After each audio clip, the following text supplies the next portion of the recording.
আরে ঝুমে চৌপাঠান, এই দাঁড়া দাঁড়া। আরে এই ভয়ঙ্কর রাস্তাটা কোথায় যাচ্ছিস?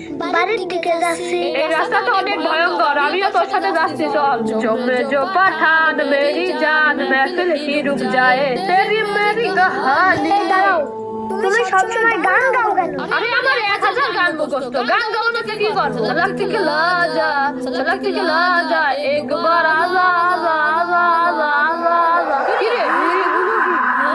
ওরে বাবা রে, ভূত ভূত। ওই দেখ ভূত, তোর ভয় করছে না? আরে ভয় করবে কেন? আমি তো আয়াতুল কুরসি পড়ে এসেছি, আর তাছাড়া আমি কোরআন তেলাওয়াত করতে পারি। ওরে বাবা, কিন্তু আমি তো কোরআন তেলাওয়াত করতে পারি না। হায় আফসোস, মুসলমান হয়ে 1000 গান গাইতে পারো, কিন্তু কোরআন তেলাওয়াত করতে পারো না। আমার সাথে চলো, কিছু হবে না ইনশাআল্লাহ।